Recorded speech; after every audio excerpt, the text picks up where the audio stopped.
Hi dears, എന്തൊക്കെ എല്ലാവരുടെയും വിശേഷം? എല്ലാവരും സുഖമായിരിക്കുന്നോ? അപ്പോൾ മുത്തുമണികളെ, ഞാനിന്ന് ഷെയർ ചെയ്യുന്നത് ഒരു കിഡിലൻ ടേസ്റ്റുള്ള സ്നാക്ക് റെസിപ്പിയാണ് കേട്ടോ. അപ്പോൾ റമദാനൊക്കെ വരെയല്ലേ, നമുക്ക് അടിപൊളിയായിട്ട് നോമ്പ് തുറക്കുന്ന സമയത്തൊക്കെ എണ്ണയിലൊന്നും മുക്കി പൊരിക്കാതെ ഉണ്ടാക്കാൻ പറ്റിയിട്ടുള്ള ഒരു കിഡിലൻ സ്നാക്ക് റെസിപ്പിയാണ് കേട്ടോ. അടിപൊളി ടേസ്റ്റാണ്. എപ്പോഴും സമോസയും കട്ട്ലറ്റും ഒക്കെ ഉണ്ടാക്കുന്നതിന് പകരം ഒന്ന് വെറൈറ്റി ആയിട്ട് ഉണ്ടാക്കാൻ പറ്റിയിട്ടുള്ള അടിപൊളി റെസിപ്പിയാണ്. അപ്പോൾ നമുക്കിത് എങ്ങനെ ഉണ്ടാക്കുന്നത് നോക്കിയാലോ. അതിനായിട്ട് ആദ്യം തന്നെ ഞാനൊരു പാൻ അടുപ്പത്തേക്ക് വെച്ച് കൊടുത്തിട്ടുണ്ട്. അതിലേക്ക് ഓയിൽ ഒഴിച്ചു കൊടുത്തിട്ടുണ്ട്. അപ്പോൾ കുറച്ച് ഓയിൽ, ഒരു 2-3 ടേബിൾ സ്പൂൺ ഓയിൽ ഒഴിച്ചു കൊടുക്കണം കേട്ടോ. എന്നിട്ട് അതിലേക്ക് കുറച്ച് ചിക്കൻ പീസസ് ഇതുപോലെ ഉപ്പും മഞ്ഞൾപ്പൊടിയും അതുപോലെ തന്നെ കാശ്മീരി മുളക് പൊടിയും കൂടി ചേർത്ത് ഒന്ന് മാരിനേറ്റ് ചെയ്തിട്ടുള്ള ചിക്കൻ പീസസ് ആണ് കേട്ടോ ചേർത്ത് കൊടുത്തിട്ടുള്ളത്. ഇത് ഒരു പ്രത്യേകിച്ചൊരു അളവൊന്നുമില്ല, നമുക്ക് എത്രത്തോളം വേണം ഫില്ലിങ്സിൽ എന്നുള്ളതിനനുസരിച്ച് നമുക്ക് ചേർത്ത് കൊടുക്കാം. അപ്പോൾ ഞാനിപ്പോൾ ആ ഒരു ബൗളിന് ഒരു ബൗളോളം ചേർത്ത് കൊടുത്തിട്ടുണ്ട്. ഇനി ഇതൊരു 2 മിനിറ്റ് നേരം ഒന്നങ്ങ് വഴറ്റി കൊടുക്കുക. ചിക്കനൊക്കെ ഒരു 2 മിനിറ്റ് നേരം ഈ എണ്ണയിലിട്ട് ഒന്നങ്ങ് വഴറ്റിയെടുത്ത ശേഷം പിന്നെ അതിലേക്ക് ചേർത്ത് കൊടുക്കുന്നത് കുറച്ച് കോളിഫ്ലവറാണ്. കോളിഫ്ലവർ ഇതുപോലെ ഒന്ന് ആവി കയറ്റി എടുത്തിട്ട് ഉപ്പ്, മഞ്ഞൾപ്പൊടി, കാശ്മീരി മുളക് പൊടിയും കൂടി ചേർത്തിട്ട് ഒന്ന് മസാല തേച്ച് വെച്ചിട്ടുണ്ടായിരുന്നതാണ് കേട്ടോ. ഇപ്പോൾ അതും കൂടി ചേർത്ത് കൊടുത്തിട്ടുണ്ട്.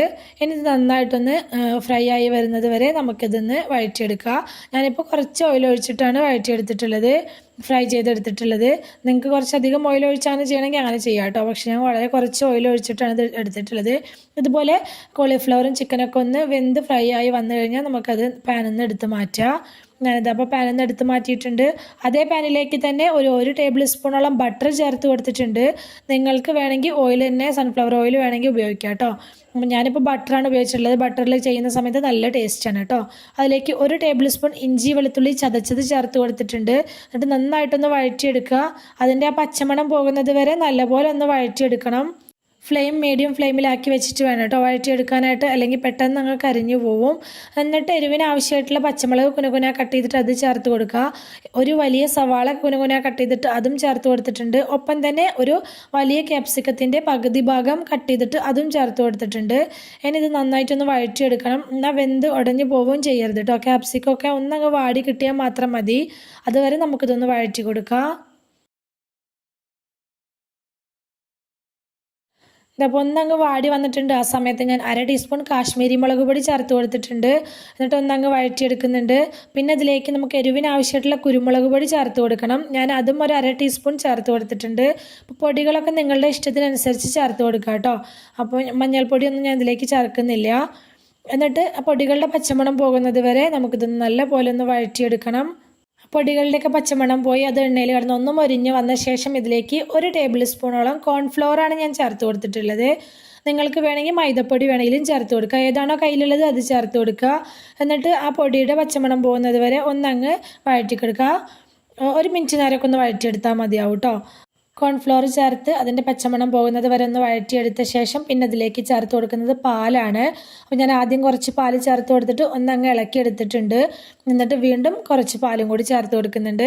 അപ്പോൾ നിങ്ങളുടെ ഇത് എത്രത്തോളം ഈ ഗ്രേവി എത്രത്തോളം തിക്കായിട്ട് വേണമെന്നുള്ളതിനനുസരിച്ച് നിങ്ങൾക്ക് പാല് ചേർത്ത് കൊടുക്കാം കേട്ടോ. ഞാനിപ്പോൾ ഒരു 1/2 കപ്പോളം പാൽ ഇതിലേക്ക് ചേർത്ത് കൊടുത്തിട്ടുണ്ട്. ഇനി ഈ ഗ്രേവിക്ക് ആവശ്യമായിട്ടുള്ള വളരെ കുറച്ച് ഉപ്പ് കൂടി ഞാൻ ചേർത്ത് കൊടുത്തിട്ടുണ്ട്. എന്നിട്ട് വീണ്ടും ഒന്നങ്ങ് മിക്സ് ചെയ്തെടുക്കുന്നുണ്ട്. ഇനി ഇതിലേക്ക് ചീസൊക്കെ ചേർത്ത് കൊടുക്കുന്നുണ്ട്. ഞാൻ അതുകൊണ്ടാണ് വളരെ കുറച്ച് ഉപ്പ് മാത്രം ചേർത്തിട്ടുള്ളത് കേട്ടോ. ഇനി ഇതിലേക്ക് നമ്മൾ ഫ്രൈ ആക്കി വെച്ചിട്ടുള്ള കോളിഫ്ലവറും ചിക്കൻ പീസസും കൂടി ചേർത്ത് കൊടുക്കുക. ഒപ്പം തന്നെ കുറച്ച് മല്ലിയില കൂടി ചേർത്ത് കൊടുത്തിട്ടുണ്ട്. മല്ലിയിലയൊക്കെ കുറച്ച് അധികം തന്നെ ചേർത്ത് കൊടുക്കുമ്പോൾ നല്ല ടേസ്റ്റ് ഉണ്ടായിരിക്കും കേട്ടോ ഈ ഫില്ലിങ്ങിന്. എന്നിട്ട് അതും കൂടി ചേർത്ത് കൊടുത്ത് നല്ല പോലെ ഒന്ന് ഇളക്കിയെടുക്കുക. നന്നായിട്ട് തന്നെ ഇളക്കി യോജിപ്പിച്ചെടുക്കണം. ഞാനിതപ്പോൾ ചീസ് സ്ലൈസസ് ആണ് എൻ്റെ കയ്യിലുണ്ടായിരുന്നത്, അതാണ് ചേർത്ത് കൊടുക്കുന്നത്. നിങ്ങളുടെ കയ്യിൽ ഏത് ചീസാണോ ഉള്ളത് അത് ചേർത്ത് കൊടുക്കുക. ഇനിയിപ്പോൾ ചീസ് ഇല്ലെങ്കിലും നല്ല ടേസ്റ്റാണ് കേട്ടോ. ബട്ടറൊക്കെ ഉണ്ടെങ്കിൽ അതിൽ ചെയ്തെടുക്കുമ്പോഴാണ് കൂടുതൽ ടേസ്റ്റ് ഉള്ളത്. അപ്പോൾ ബട്ടർ ഇല്ലാത്തവർ സൺഫ്ലവർ ഓയിൽ വേണമെങ്കിലും ചെയ്തെടുക്കുക. അപ്പോൾ ചീസ് ഒന്ന് മെൽറ്റായി വരുന്നത് വരെ ഒന്നുകൂടി ഒന്ന് ഇളക്കിയെടുത്താൽ നമ്മുടെ അടിപൊളി കിഡിലൻ ടേസ്റ്റിലുള്ള ഫില്ലിങ് ഇവിടെ റെഡി ആയിട്ടുണ്ട് കേട്ടോ. ഇനി നമുക്ക് ഫ്ലെയിം ഓഫ് ചെയ്യുക. എന്നിട്ട് ഇതൊരു സൈഡിലേക്ക് മാറ്റി വയ്ക്കുക. ഇനി ഇതിലേക്ക് ദോശ ചുട്ടെടുക്കാനായിട്ടൊരു ബാറ്റർ തയ്യാറാക്കി എടുക്കണം. അതിനായിട്ട് ഞാൻ 1/2 കപ്പ് ഗോതമ്പ് പൊടി ചേർത്ത് കൊടുത്തിട്ടുണ്ട്. അതുപോലെ തന്നെ 1/2 കപ്പോളം മൈദപ്പൊടി കൂടി ചേർത്ത് കൊടുത്തിട്ടുണ്ട്. പിന്നെ ഇതിലേക്ക് ആവശ്യത്തിനുള്ള ഉപ്പ് ചേർത്ത് കൊടുക്കണം. ഉപ്പിൻ്റെ അളവ് കൂടി പോകണ്ട കേട്ടോ, കുറച്ച് മാത്രം ചേർത്ത് കൊടുക്കുക. പിന്നെ ഇതിലേക്ക് ഒരു ചെറിയ മുട്ട പൊട്ടിച്ചൊഴിക്കുന്നുണ്ട്. ഇനി ഇതിലേക്ക് ആവശ്യമായിട്ടുള്ള കുറച്ച് വെള്ളം കൂടി ചേർത്ത് കൊടുത്തിട്ട് ഇതൊന്ന് ഇളക്കിയെടുക്കണം. ആദ്യം തന്നെ ഒരുപാട് വെള്ളം ഒഴിച്ചു കൊടുക്കരുത്, വെള്ളത്തിൻ്റെ അളവ് കൂടി പോവരുത്. അതിന് വേണ്ടിയിട്ട് കുറേശ്ശെ ഒഴിച്ചു കൊടുത്തിട്ട് ഒന്നങ്ങ് ഇളക്കിയെടുക്കുക. ഞാനിപ്പോൾ 1 കപ്പ് വെള്ളം എടുത്ത് വെച്ചതിന് 1/4 കപ്പോളം ഒഴിച്ചു കൊടുത്തിട്ടുണ്ട്. ബാക്കിയുള്ള വെള്ളം കൂടി വീണ്ടും ഒഴിച്ചു കൊടുത്തിട്ട് വീണ്ടും ഒന്നങ്ങ് ഇളക്കിയെടുക്കുന്നുണ്ട്. ഇനി നമുക്ക് അരയ്ക്കുന്ന സമയത്ത് വെള്ളം പോരായ്ക തോന്നുന്നുണ്ടെങ്കിൽ ആ സമയത്ത് കുറച്ചും കൂടി ചേർത്ത് കൊടുത്തിട്ട് ഒന്നങ്ങ് അരച്ചെടുക്കുക കേട്ടോ. അപ്പോൾ ഞാനിത് അരച്ചെടുക്കുന്ന സമയത്ത് 1/4 കപ്പ് വെള്ളം കൂടി ചേർത്ത് കൊടുത്തിട്ടുണ്ടായിരുന്നു. നിങ്ങളെടുക്കുന്ന പൊടിക്കനുസരിച്ച് വെള്ളത്തിൻ്റെ അളവിൽ ചെറിയ വ്യത്യാസം ഉണ്ടാവും, നോക്കിയിട്ട് മാത്രം ചേർത്ത് കൊടുക്കുക. ഇനി ഞാൻ അരച്ചെടുത്തുകൊണ്ട് വന്നത് ഒരു ബൗളിലേക്ക് ഒഴിച്ചു കൊടുക്കുന്നുണ്ട്. മിക്സിയുടെ ജാറ് കഴുകിയിട്ട് 1/4 കപ്പ് വെള്ളം കൂടി ഒഴിച്ചു കൊടുത്തിട്ടുണ്ട്.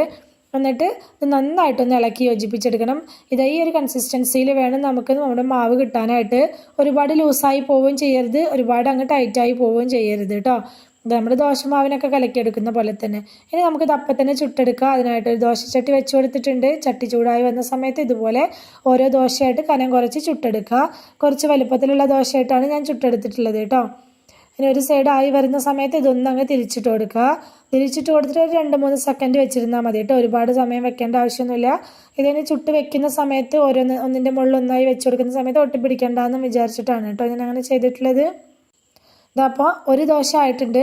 അതുപോലെ തന്നെ ബാക്കിയുള്ള എല്ലാ ദോശയും ഇതുപോലെ മാവ് കഴിയുന്നത് വരെ ചുട്ടെടുക്കുക.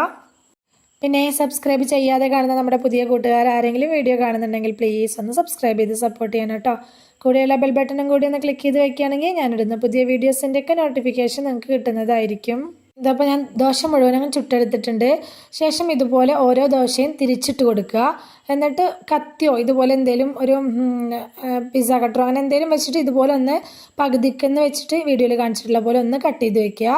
എന്നിട്ട് നമ്മൾ ഉണ്ടാക്കി വെച്ചിട്ടുള്ള മസാലയിൽ നിന്ന് ഇതുപോലെ കുറേശ്ശെ എത്രത്തോളം നമുക്ക് ഫില്ലിങ്സ് വേണോ അതിനനുസരിച്ച് വെച്ച് കൊടുക്കുക കേട്ടോ. അപ്പോൾ ഞാനിപ്പോൾ ഓരോ സ്നാക്കിലും അത്യാവശ്യം മസാല വെച്ച് കൊടുത്തിട്ടുണ്ട്.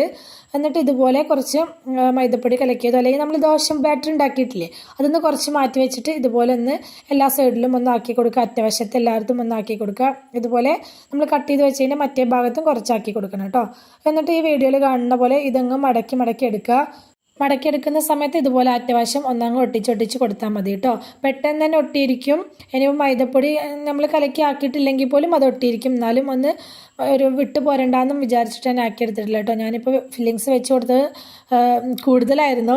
എനിക്ക് ഏത് സ്നാക്ക് ഉണ്ടാക്കുകയാണെങ്കിലും ഫില്ലിങ്സ് അത്യാവശ്യം വെക്കുന്നതാണ് ഇഷ്ടം. ഇതപ്പോൾ ഞാൻ എല്ലാതും അതുപോലെ ചെയ്തെടുത്തിട്ടുണ്ട്.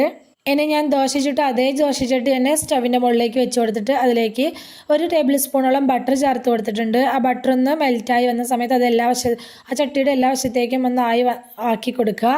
എന്നിട്ട് നമ്മൾ മടക്കി എടുത്ത് വെച്ചിട്ടുള്ള സ്നാക്ക് ഇതുപോലെ ആ ചട്ടിയിലേക്ക് വെച്ച് കൊടുക്കുക. ഈ ഒരു സ്റ്റെപ്പ് സ്കിപ്പ് ചെയ്യണം എന്നുള്ളവർക്ക് സ്കിപ്പ് ചെയ്യാം കേട്ടോ. പക്ഷേ ഇതിങ്ങനെ ചെയ്തെടുക്കുന്ന സമയത്ത് നല്ല ടേസ്റ്റാണ് കേട്ടോ. ഒരു സൈഡ് ഇതുപോലെ ബ്രൗൺ കളറായി മൊരിഞ്ഞ് വന്ന സമയത്ത് ഇതുപോലെ നമുക്ക് തിരിച്ചിട്ട് കൊടുക്കുക. ഞാനിപ്പോൾ ബട്ടർ തന്നെ വേണമെന്ന് നിർബന്ധമൊന്നുമില്ല, ഓയിലാക്കി കൊടുത്താലും മതി കേട്ടോ. ഞാനിപ്പോൾ ബട്ടർ എടുത്തു എന്നുള്ളൂ. ബട്ടറിൽ ചെയ്യുന്ന സമയത്ത് ടേസ്റ്റ് കൂടുതലുണ്ടായിരിക്കും.